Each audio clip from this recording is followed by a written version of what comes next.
All the rollups on Ethereum right now have these backdoors that let developers jump in and tweak the protocol if they spot a bug. That's what Vitalik Buterin, Ethereum's co-founder, said just a few weeks ago. This statement dropped like a crypto coin in freefall within the ecosystem and was echoed by numerous media outlets. The rollups and layer 2s that exist on Ethereum today, they basically all have what I call training wheels, like some kind of backdoor that lets developers come in and like say stop and change the protocol if they see that some kind of bug is happening. The crypto community has been buzzing about this, and many netizens quickly pointed fingers at L2, accusing them of all sorts of things. Just last week, we were chatting about L2, rollups, and how they might be the secret sauce for crypto growth in the upcoming years.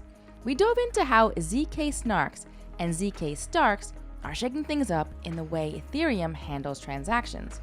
So, was all that just a bunch of hype? As Chris Blec puts it, have we been fed lies for years now?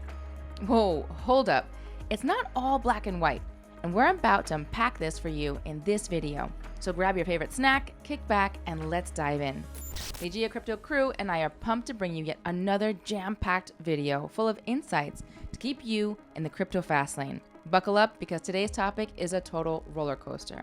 Ever since its inception in 2015, Vitalik Buterin's brainchild has often been a victim of its own success. Wherever there's a hot new trend, transaction numbers on the network go through the roof. You can see this every time there's a bull run. Just take a look at this chart with these two massive spikes in 2021 and 2022. It's like Ethereum's own version of going viral. However, Ethereum isn't technically equipped to handle this surge in transactions. This leads to traffic jams in the network, with transactions taking longer to get confirmed and fees skyrocketing. To paint a clearer picture, think of Ethereum as a highway. Under normal conditions, it's smooth sailing. Traffic flows nicely. However, during certain times, like holiday weekends for instance, the number of drivers shoots up, and voila, you've got traffic jams. It's pretty much the same thing with Ethereum. When there are too many users, the network gets jam-packed and transaction fees go through the roof. That's where layer 2 solutions come into play, like a clever detour designed to take some of the load off the main Ethereum network by shifting it to secondary blockchains. This way, the main network gets a breather, making way for platforms better suited for high transaction volumes. Going back to our highway analogy from earlier, think of L2s as those scenic backroads. These less traveled routes help you skip the traffic jams, but if you ever want to hop back on the main highway, you totally can. Rollups are a layer 2 solution, and they work by bundling a bunch of transactions together into one big package. That's why they're called rollups. They roll up these transactions.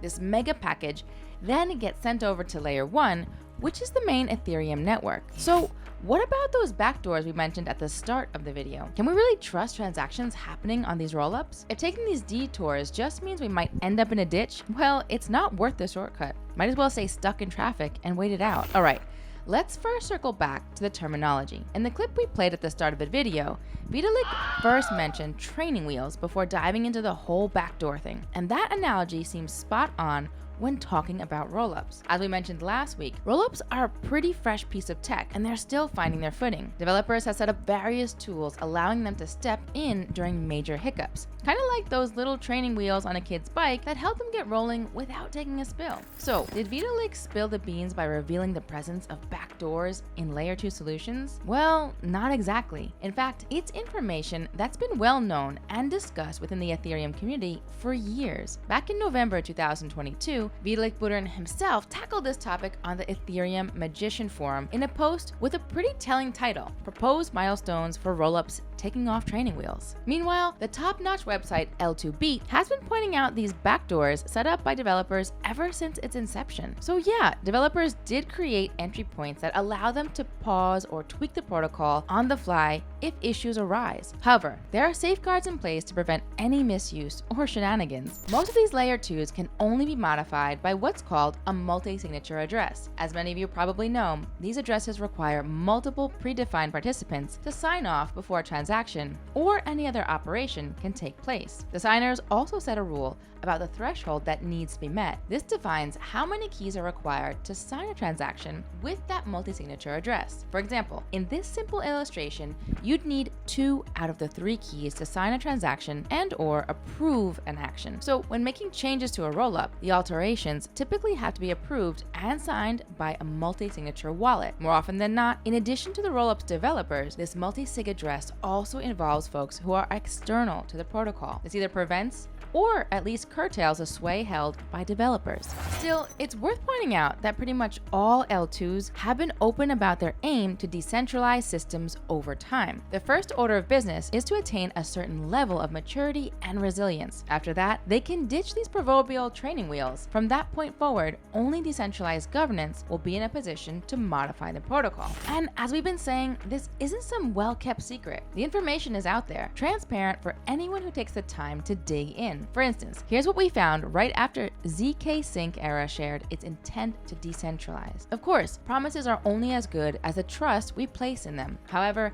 it's clear that many DeFi projects genuinely aim to uphold this principle of decentralization. We're going to take a closer look at Arbitrum, the leading rollup in terms of value, with over 5 billion locked in its network. Without getting too deep into the weeds, the Arbitrum protocol is overseen by a security council. This is a group of 12 signatories elected every 6 months by the Arbitrum DAO. Each member holds a key to the network's multi-signature address. For any change to be made to the protocol, 9 out of the 12 council members must sign off on the transaction. So for a shifty actor to pull off a heist, they'd need to persuade 8 other signatories to go along with their scheme.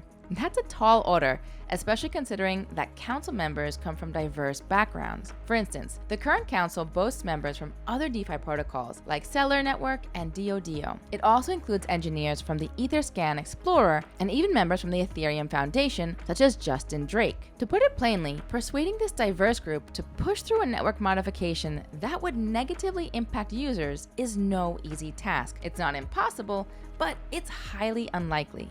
Sure, it's easy to claim that funds deposited on Arbitrum could be stolen by developers through quote-unquote backdoors in the source code. But in reality, the strong reactions from the community following Vitalik Buterin's statements, in our opinion, showed a misunderstanding of DeFi. The vast majority of DeFi applications are currently deployed with such backdoors.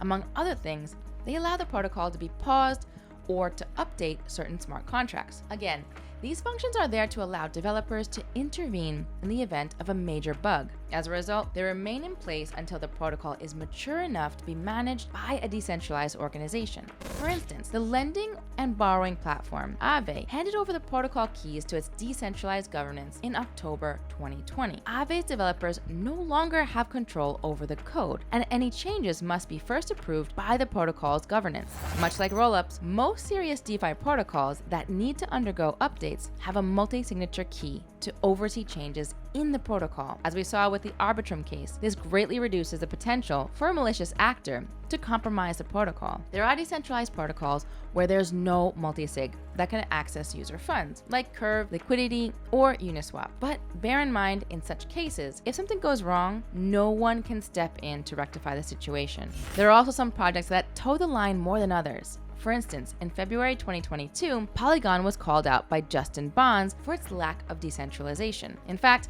Polygon can be updated via multi-signature key made up of 8 signatories, requiring 5 out of the 8 keys to approve a transaction. So, standard. However, Bonds criticized Polygon because 4 of these keys are held by the project's founders, and the other 4 by external participants of the protocol. The founders would just need to sway 1 of the external parties to have full control over the protocol. This situation underscores the importance of ensuring that the protocol's keys are distributed appropriately.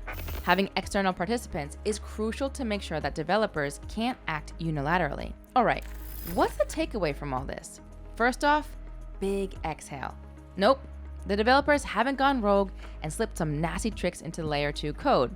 We didn't feed you any lies or mislead you in our last video. From what we've gathered, these features are there to protect users in the event of significant bugs or other big tech hiccups. And here's the catch. They can only jump into action if everyone holding the multi-sig keys gives a thumbs up. All this buzz around layer 2s? Well, let's just shed some light on the fact that these so-called backdoors are in nearly every DeFi app out there. Instead of just wagging fingers at these backdoors, how about we zoom in on those protocols that are, let's say, a bit too easygoing with their security, especially if the big shots have most of the keys. Looking at the big picture, with examples like Aave, DeFi is slowly but surely leaning towards giving power to a more spread out group of decision makers. And for the love of all things crypto, we need to keep pushing in that direction. But hey, this whole decentralized decision-making thing isn't flawless. Many of these DAOs are kind of like high school cliques, with a few big names holding most of the chips. If this topic piques your interest, do yourself a favor and check out this talk with Paul Frambot, the brains behind the Morpho protocol. Trust me, it's a deep dive into what's next for these decentralized groups.